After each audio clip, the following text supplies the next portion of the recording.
Part 1. The screaming had not stopped for 6 days. Matron stood outside the reinforced door of room 7 and listened to the sounds coming from within. They were not the sounds of happy children. They were the sounds of small predators in terrible distress, and they cut through her like knives. She had worked with difficult young before. In her 40 years as a matron on 7, she had cared for the offspring of over 200 different species.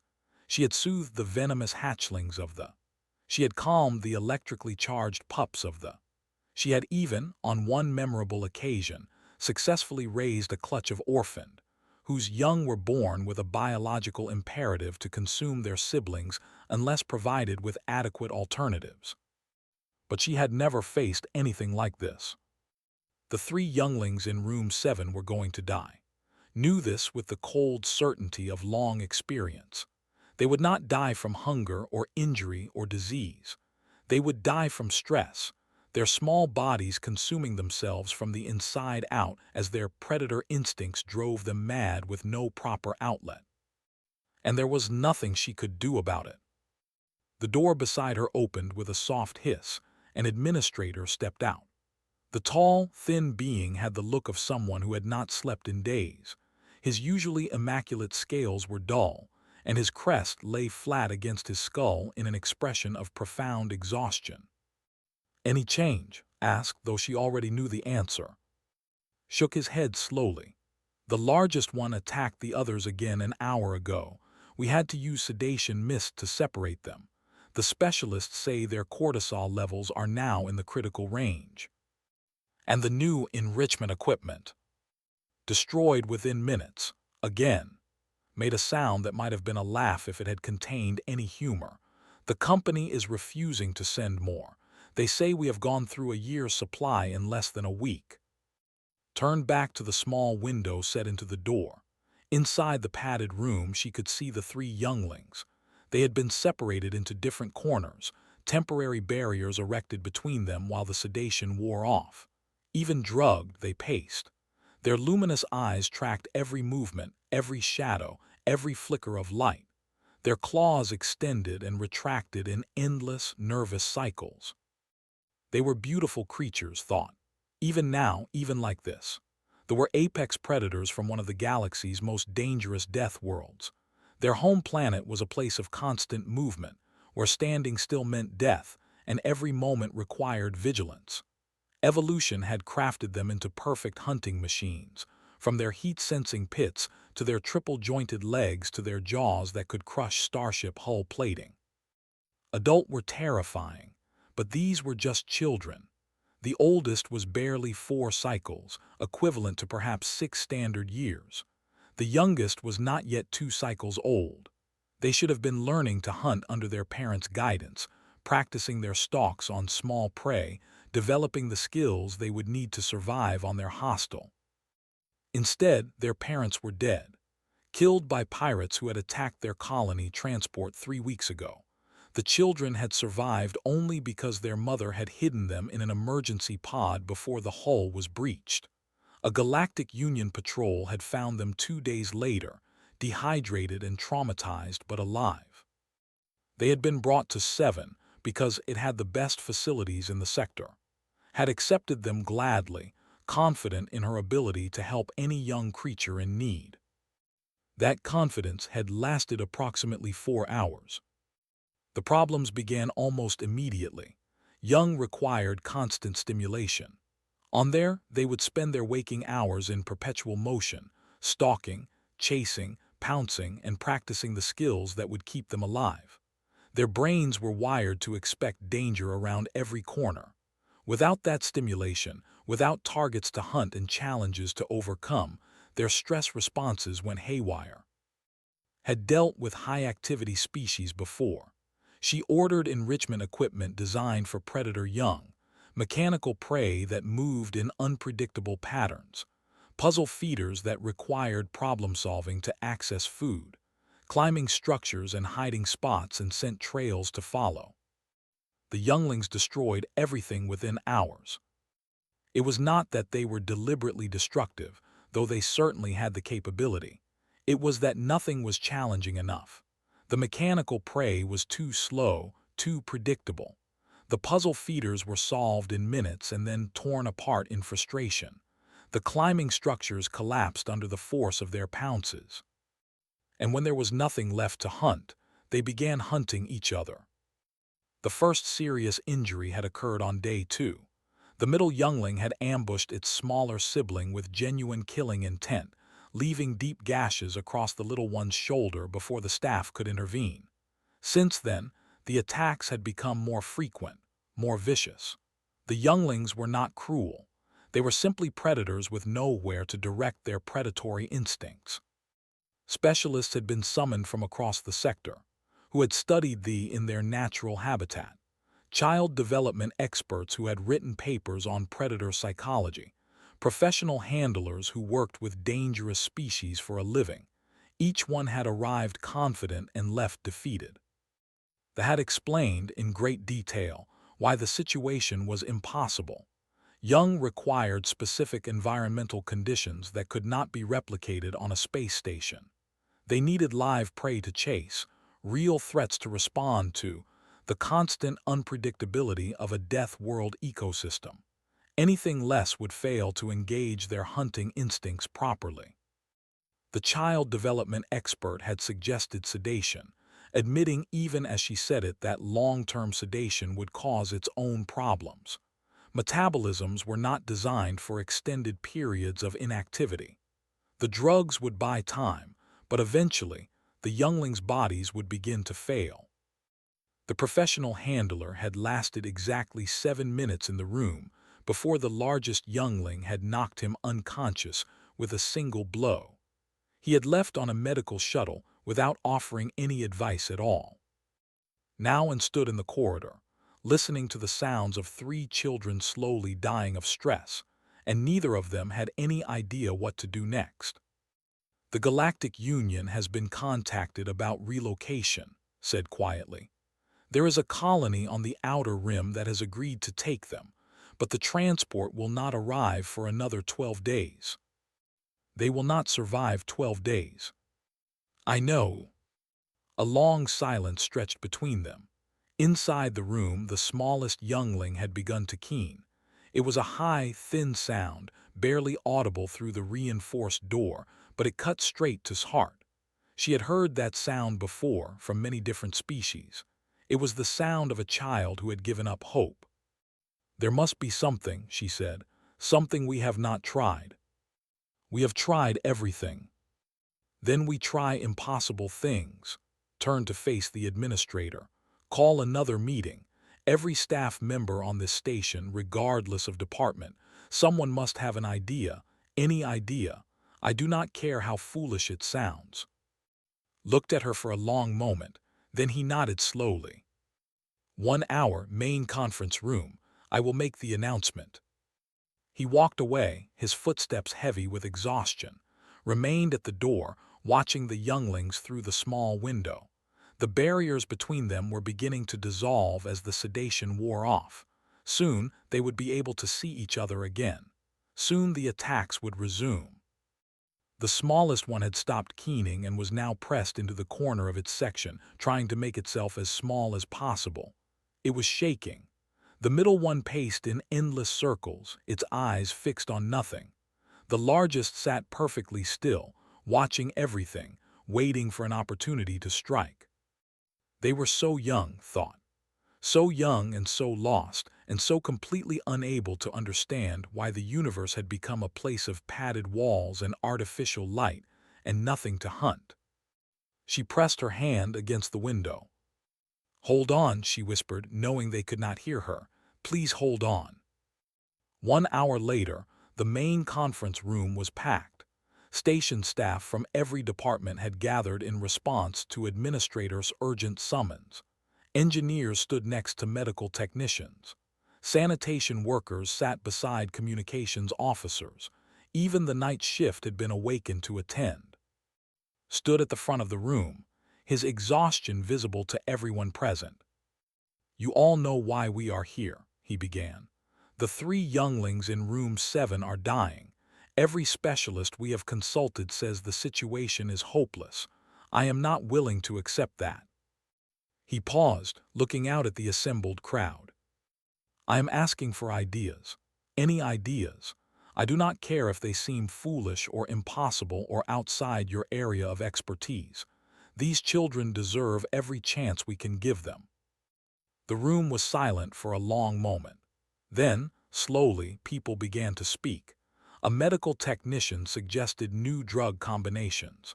An engineer proposed modifications to the enrichment equipment. A sanitation worker wondered if different lighting might help.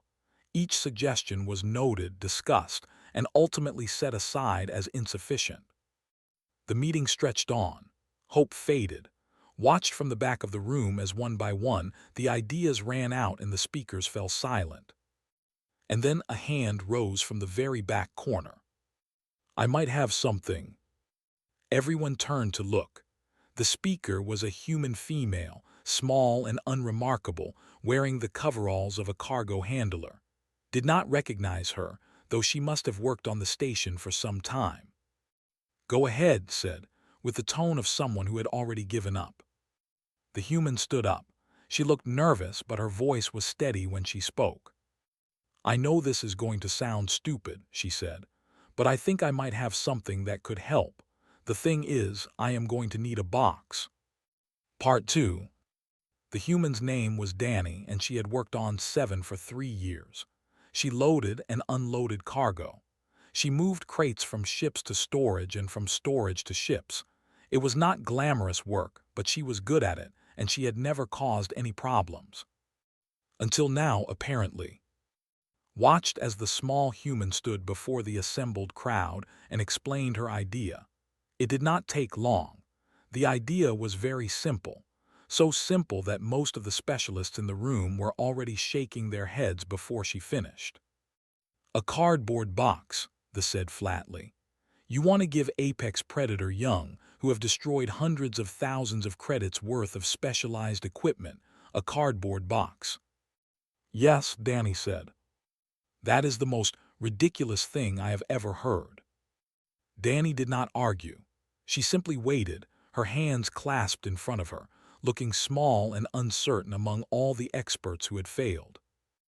Administrator rubbed his crest with one hand. He looked like a being who had reached the end of his patience and kept walking. "Explain your reasoning," he said. Danny took a breath.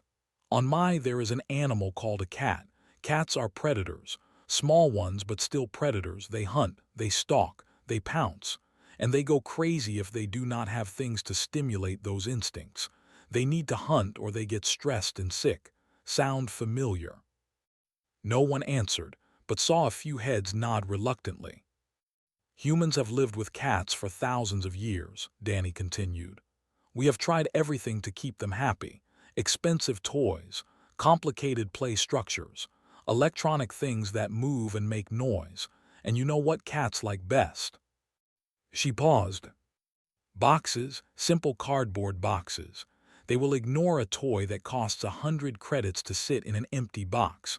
They will abandon a climbing structure with multiple levels to sleep in a box that is too small for them. We have never fully understood why, but it works, every time." The made a dismissive sound. "Are not cats." "No," Danny agreed. "They are predators, and I have been watching the feeds from them because everyone on the station has been watching. Those kids are doing the same things my cats do when they are stressed. The packing, the attacking, the hiding in corners. They need something to engage their hunting instincts, but everything you have given them is too complicated, too designed. Predators do not want perfect prey. They want surprises." She reached into her pocket and pulled out a small, crumpled piece of cardboard. "This stuff is unpredictable. It makes sounds when you touch it. It moves in weird ways. It can be destroyed, which is satisfying. And most importantly, you can hide in it. You can ambush things from it.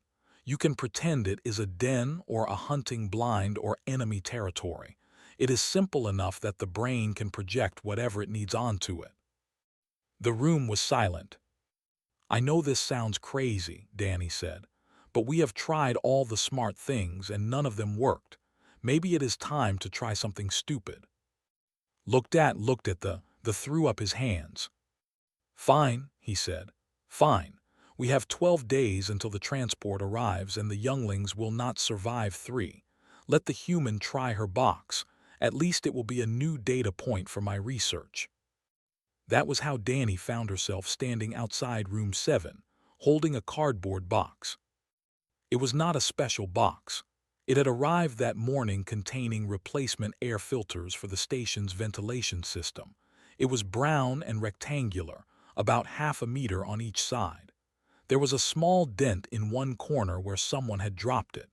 Danny had asked for it specifically because it was so ordinary.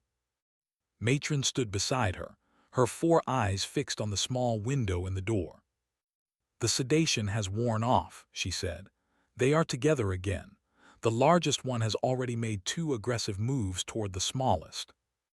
Danny nodded. "I need to go in alone, and I need you to keep everyone else out no matter what happens. The younglings could kill you." "Maybe, but they will not." Studied the human for a long moment. Danny was small even for her species.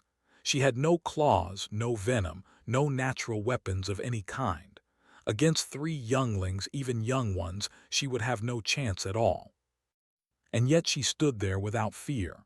Her heart rate was elevated, could tell from the slight flush on her skin, but she was not afraid. She was focused. "Why are you doing this?" asked. Danny was quiet for a moment.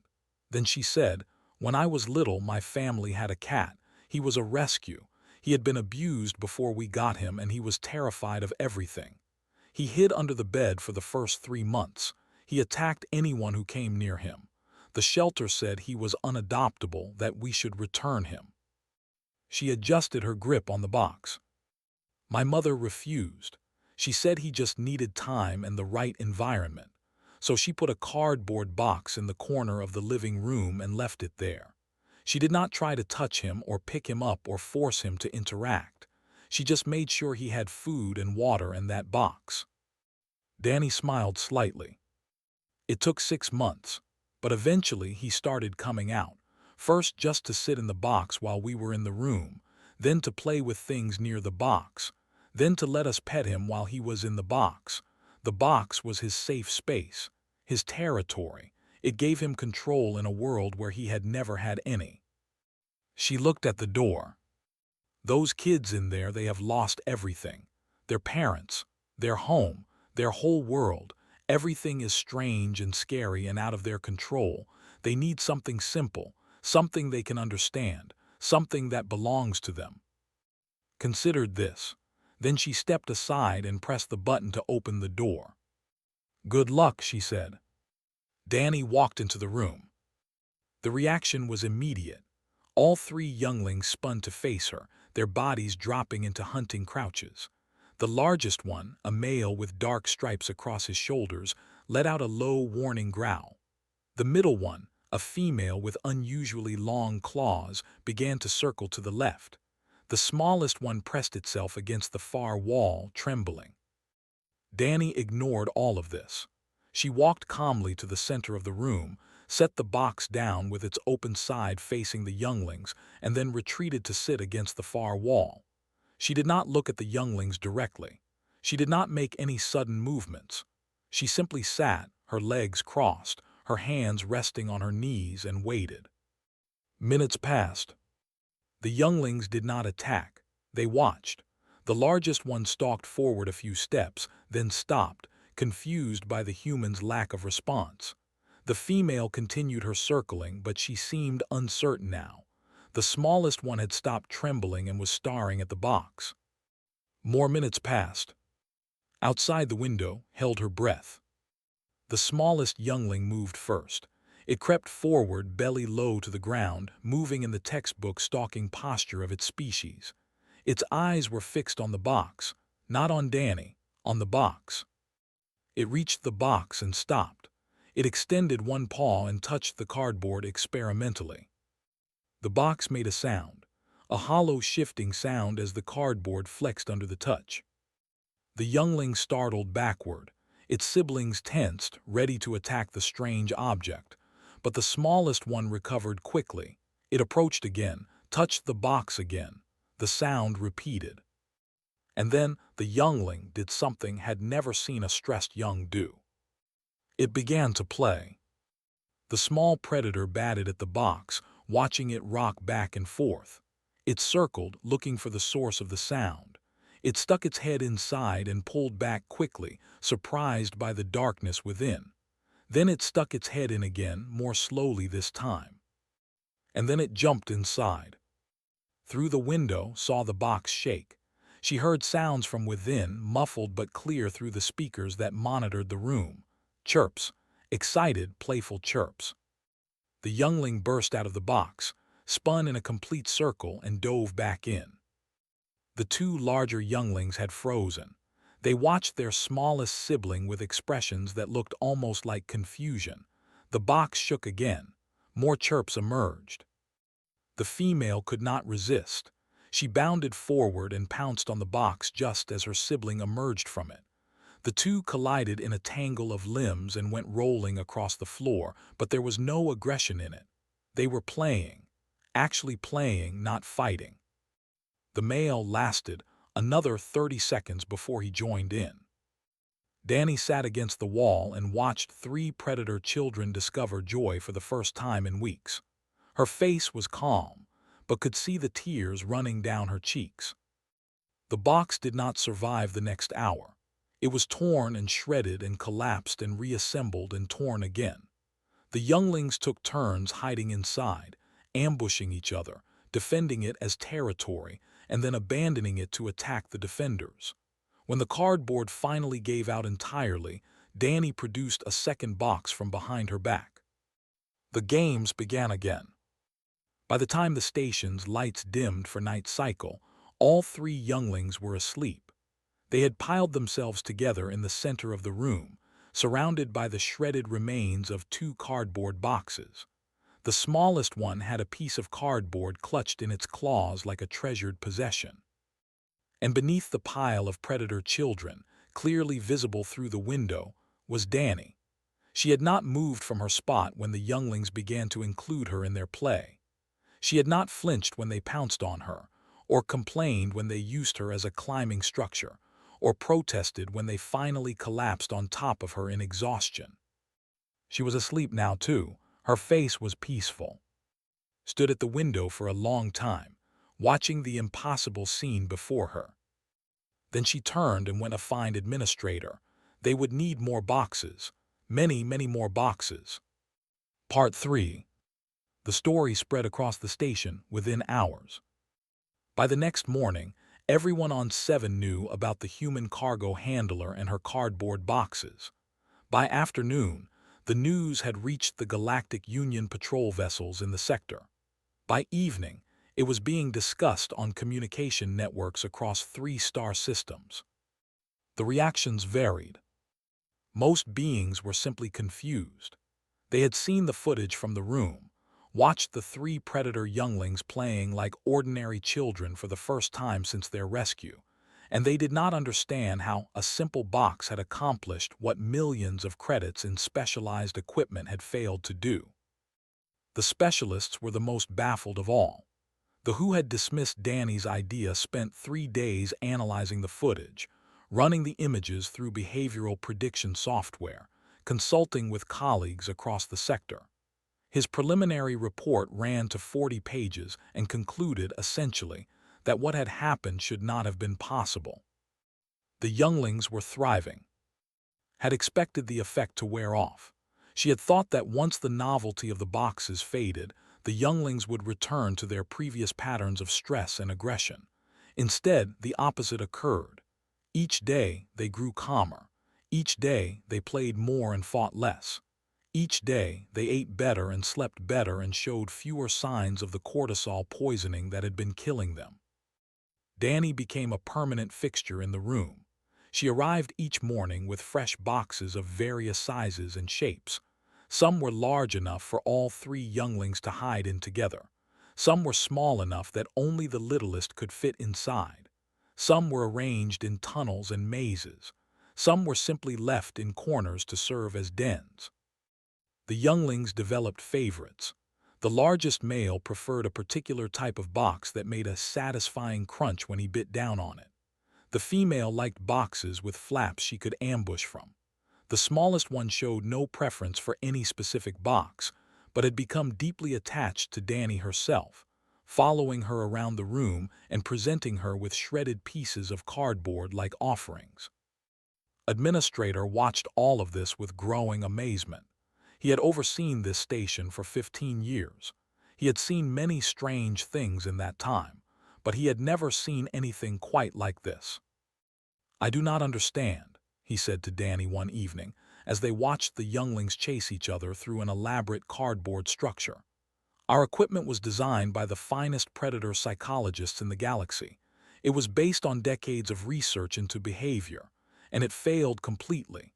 Yet these boxes, which have no design at all, which are nothing more than containers for shipping goods, work perfectly. Why?" Danny was quiet for a moment. The smallest youngling had climbed into her lap and was gnawing contentedly on a piece of cardboard. "I think that is exactly why," she said finally. "The equipment was designed. It had a purpose, a correct way to be used. The younglings could sense that. They could feel that they were supposed to do something specific with it, and that made it feel like a test, like something they could fail at." She stroked the youngling's head gently. It made a sound that was almost a purr. "The boxes do not have expectations. They are just boxes. The younglings can do whatever they want with them. Chew them, hide in them, destroy them, ignore them. There is no wrong way to interact with a box. And for kids who have lost everything, who have no control over anything in their lives, that freedom is exactly what they need." Considered this. It made a certain kind of sense, though it contradicted everything he had learned about enrichment for high-activity species. "Your species truly uses these boxes for your own predator companions?" he asked. Danny laughed. "Every human who has ever lived with a cat knows about the box thing. It is one of the great mysteries of our world. We have built elaborate cat trees with multiple platforms and scratching posts and dangling toys. We have designed electronic mice that move in random patterns. We have created puzzle feeders that challenge their problem-solving abilities. And our cats ignore all of it to sit in empty boxes." She smiled. "At first we thought it was a flaw, that our cats were somehow broken, preferring garbage over the expensive things we bought for them. Then we realized it was not a flaw, it was a feature. Cats are not interested in what we think they should want. They are interested in what they actually want. And what they want is simple: a space that belongs to them, a place where they can hide and watch and feel safe. A box provides that." The smallest youngling had fallen asleep in her lap. Its siblings were playing a complicated game that seemed to involve defending one box while trying to invade another. Neither showed any interest in attacking the other for real. "Humans have been living with predators for a very long time," Danny continued. "Dogs, cats, horses, even falcons and other birds of prey. We have learned a lot about what they need. And one of the most important things we have learned is that sometimes the simplest solution is the best one." 10 days later, the transport ship arrived. The colony had sent their fastest vessel as soon as they heard about the orphaned younglings. On board were 2 adults who would serve as foster parents, along with a support team of specialists trained in helping traumatized young adjust to new environments. They were prepared for the worst. Reports from the first week had painted a grim picture of 3 younglings beyond help, too stressed and aggressive to be saved. The foster parents had steeled themselves to meet damaged children who might never fully recover. Instead, they found 3 healthy, playful younglings who greeted them with cautious curiosity, rather than fear or aggression. The largest male approached the adult carefully, sniffing them from a safe distance. When they made no threatening moves, he presented the female adult with a piece of cardboard, dropping it at her feet in what the specialists would later describe as a clear bonding gesture. The female youngling was more cautious, but she allowed the male adult to approach her while she sat in her favorite box. She even permitted him to gently groom her ears, something that would have triggered an attack just 2 weeks earlier. And the smallest one refused to leave Danny's side. This presented a problem. The younglings needed to go with their own species. They needed to learn how to hunt properly, to develop the skills they would need to survive. Staying on a space station with a human cargo handler was not an option. But every time the foster parents tried to approach the smallest youngling, it retreated to Danny. It pressed itself against her legs and made the high keening sound of a distressed child. It would not be separated from the human who had saved it. Danny spent the last day before departure in the room. She sat on the floor with all 3 younglings around her, talking to them in a low, gentle voice. The youngest was curled in her lap as always. The other 2 were close by, occasionally batting at pieces of cardboard but mostly just listening. She explained that they had to go, that there were others of their kind waiting for them, a whole colony full of who would teach them and care for them and help them grow up strong and healthy. She explained that she could not come with them, that humans and lived in different places and needed different things. The younglings did not understand her words, but they understood her tone. They understood that something was changing. The smallest one pressed closer to her as if trying to hold on. Danny cried. She had known from the beginning that this moment would come. She had known that the younglings were not hers to keep, that they belonged with their own people. But knowing something and accepting it were 2 different things. When the time came to board the transport, Danny carried the smallest youngling herself. She walked through the corridors of the station with the little predator in her arms, surrounded by the adult and watched by what seemed like half the station's population. At the airlock, she knelt down and placed the youngling in the arms of the female foster parent. The youngling made a sound of protest, reaching for Danny with its small claws, but Danny stepped back. "It is okay," she said. "They are your family now. They will take care of you." She reached into her pocket and pulled out a folded piece of cardboard. It was from the very first box, the one that had started everything. She tucked it into the youngling's grasp. "Here, something to remember me by." The youngling clutched the cardboard. It looked at Danny with its luminous eyes. Then, slowly, it turned and buried its face against the foster mother's chest. Danny watched the transport leave from the observation deck. She stayed there for a long time after the ship had disappeared into the distance, until the stars were all she could see. 3 weeks later, a message arrived at 7. It was addressed to Danny, cargo handler. It contained a video. The video showed a large, grassy enclosure under a pale orange sky. In the enclosure, 3 younglings were playing. They chased small prey animals across the grass. They practiced hunting techniques under the watchful eyes of adult supervisors. They played complicated predator games with each other, full of mock battles and strategic ambushes. And in the corner of the enclosure, clearly visible in the footage, was a collection of cardboard boxes. Some were large, some small, some barely holding together. Around and through them, the younglings ran and pounced and hid, treating them as treasure even though they were surrounded by professional enrichment equipment. The smallest youngling, the one who had bonded most strongly with Danny, appeared on screen near the end of the video. It was bigger now, healthier, its coat glossy and its eyes bright. It was carrying something in its mouth. A piece of cardboard, worn and faded but still recognizable. The youngling looked directly at the camera. It made a sound that the translation software interpreted as safe. Then it bounded away to join its siblings. Danny watched the video 17 times. Each time she cried. Each time she smiled. The news spread far beyond 7 in the weeks that followed.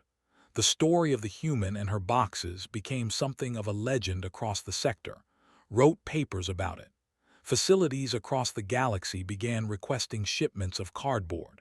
The simple brown material became one of the most sought-after enrichment tools in the quadrant. But for most beings who heard the story, the remarkable part was not the boxes. It was the human. Here was a species with no natural weapons.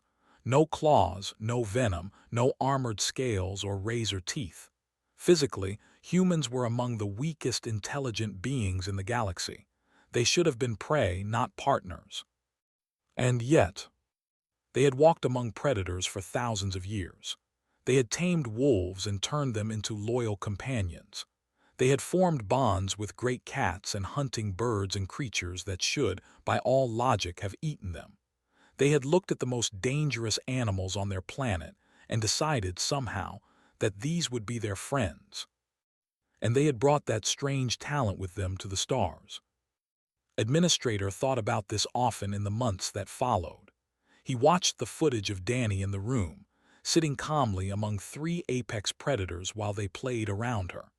He remembered the moment when she had walked into that room with nothing but a cardboard box, facing creatures that could have killed her in an instant. She had not been afraid, or rather, she had been afraid, but she had gone anyway, because she understood something that all the specialists and experts had missed. Predators were not monsters. They were just beings trying to survive in a universe that was often hostile and confusing. They needed what all beings needed: safety, stimulation, and someone who understood them. Humans had learned this lesson 10,000 years ago in the caves and forests of there.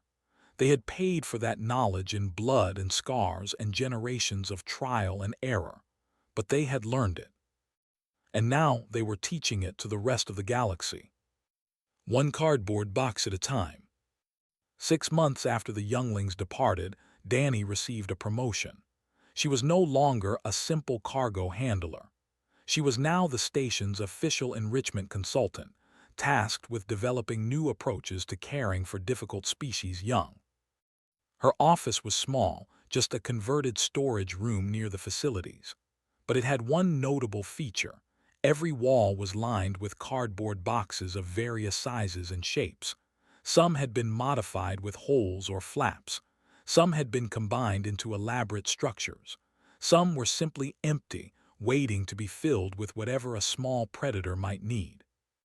On her desk, framed beside her computer terminal, was a photograph. It showed 3 younglings piled on top of a sleeping human, surrounded by the shredded remains of 2 cardboard boxes. Beneath the photograph was a plaque. It read, "Sometimes the simplest solution is the best one." And beneath that, in smaller letters, "For the children who taught me that predators just need someone to understand them." Danny looked at the photograph every morning when she arrived at work. It reminded her of why she did what she did. It reminded her of 3 small creatures who had been dying of stress and loneliness, and who were now thriving on a distant world. It reminded her that humanity had something valuable to offer the galaxy after all. Not technology, not military power, not vast resources or ancient wisdom. Just the hard-won knowledge of a species that had spent 10,000 years learning to love the dangerous things. And of course, boxes 2 TUI's AI and can make mistakes. Please double-check responses.